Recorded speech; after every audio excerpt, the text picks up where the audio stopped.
আচ্ছা, নিজের মাটির সাথে আমাদের যোগাযোগটা ঠিক কতটা গভীর হতে পারে? আমাদের আসল পরিচয়টা আসলে কি? এই যে চিরন্তন কিছু প্রশ্ন, এগুলোকে ঘিরেই কিন্তু লেখা হয়েছে অসাধারণ একটা কবিতা, আমি কোনো আগন্তুক নই। চলুন আজ এই কবিতার পড়তে পড়তে ডুব দেয়া যাক আর খুঁজে বের করা যাক কিভাবে একজন কবি তার জন্মভূমির সাথে নিজের যে অবিচ্ছেদ্য সম্পর্ক তার এক অকাট্য দলিল পেশ করেছেন। দেখুন, কোনো রকম ভনিতা নেই, কোনো ভূমিকা নেই। কবিতার শুরুতেই একেবারে চূড়ান্ত একটা ঘোষণা। এটা তো শুধু একটা লাইন নয়, এ যেন এক শপথ। এই একটা বাক্যই কিন্তু পুরো কবিতার কেন্দ্রবিন্দুতে। আর বাকি কবিতাটা, সেটা হলো এই সত্যিটাকে প্রতিষ্ঠা করার এক অনবদ্য প্রচেষ্টা। কিন্তু এত বলিষ্ঠ একটা ঘোষণার পর প্রশ্ন তো আসেই, তাই না? কি তার প্রমাণ? কবি ঠিক কিসের ভিত্তিতে নিজেকে এই মাটির সন্তান বলে দাবি করছেন? চলুন এই আলোচনাতে আমরা সেই প্রমাণগুলোই খুঁজে বের করার চেষ্টা করি। সবচেয়ে দারুণ ব্যাপার কি জানেন? এই কবিতাটা কিন্তু শুধু আবেগের বিস্ফোরণ নয়, এটা যেন আদালতে পেশ করা এক নিখুঁত মামলা। কবি এখানে ধাপে ধাপে তার সাক্ষী হাজির করেছেন। প্রথমে প্রকৃতি, তারপর মানবিক সম্পর্ক, আর সবশেষে এমন এক সাক্ষী যাকে অস্বীকার করার কোনো উপায় নেই, মানে তার নিজের শরীর। তো কবি প্রথমেই ডাক দিয়েছেন তার সবচেয়ে কাছের, সবচেয়ে পুরনো সাক্ষীকে, আর সেটা হলো প্রকৃতি। যে প্রকৃতি তাকে জন্ম থেকে বেড়ে উঠতে দেখেছে, সেই তো আজ তার হয়ে কথা বলবে, তাই না? আর এখানেই তো কবিতার আসল জাদুটা। কবি কিন্তু প্রকৃতিকে কোনো জড় বস্তু হিসাবে দেখছেন না। আসমানের তারা, মেঘ, ক্লান্ত বিকেলের পাখি, এরা কেউ শুধু একটা দৃশ্য নয়, এরা যেন কবির আত্মার আত্মীয়। এরা কোনো নীরব দর্শক নয়, বরং কবির পক্ষে এক একজন সক্রিয় সাক্ষী, যারা জোর গলায় বলতে পারে, হ্যাঁ, সে আমাদেরই লোক। শুধু একবার তালিকাটা দেখুন। আসমানের তারা থেকে শুরু করে জমিনের ফুল, বাঁশবাগানের জোনাকি থেকে পাতার উপর টলমল করা শিশির পর্যন্ত সবাই কবির পক্ষে সাক্ষী দিচ্ছে। মনে হচ্ছে না যেন গোটা চরাচর একসঙ্গে আওয়াজ তুলে বলছে, হ্যাঁ, আমরা তাকে চিনি, সে কোনো আগন্তুক নয়?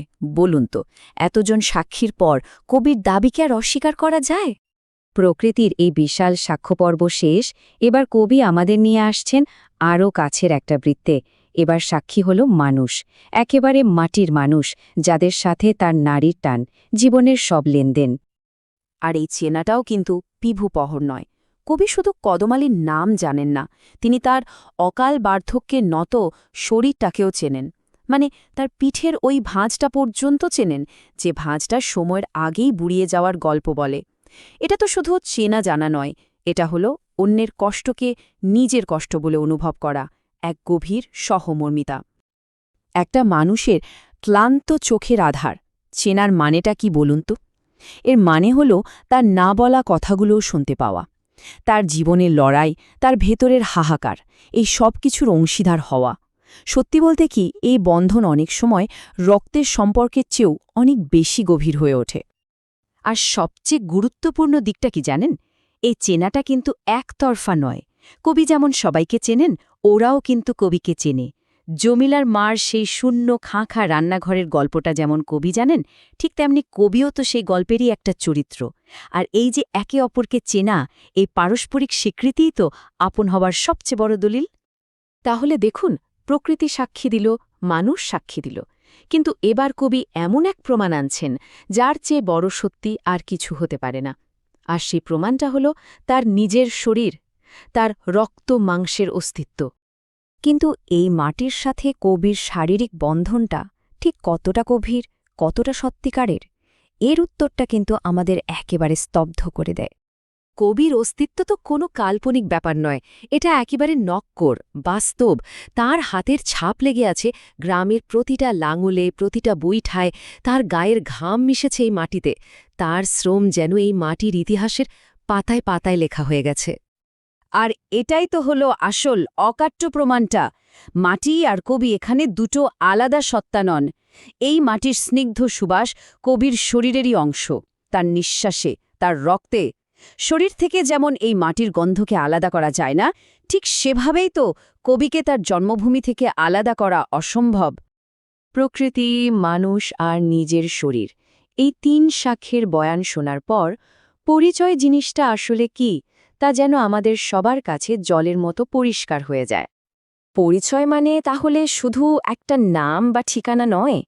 পরিচয় হলো ওই যে দুপাশে ধানের ক্ষেত, পায়ের নিচে সরু পথটা, আর সামনে ধু ধু নদীর কিনার, এই সব কিছু। কবির অস্তিত্ব যে এগুলোর মধ্যেই গাথা। এগুলোকে তার থেকে কেড়ে নেওয়া মানে তো তার নিঃশ্বাসটাই কেড়ে নেওয়া। আর সব যুক্তি তর্ক প্রমাণের ঊর্ধ্বে উঠে কবি নিজেকে সঁপে দিচ্ছেন এক সরল সুন্দর স্বীকারোক্তির কাছে। তিনি এই উধাও নদীর এক মুগ্ধ অবোধ বালক, মানে এই সম্পর্কটা আর যুক্তির নয়, এটা ক্ষুদ্র হৃদয়ের, অনেকটা ভালোবাসার মতো।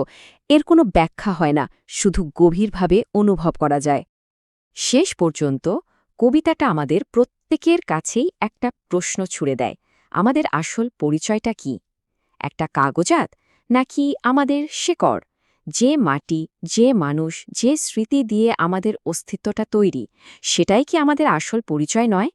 এই উত্তরটা হয়তো আমাদের সবাইকেই নিজের ভেতরে খুঁজে নিতে হবে।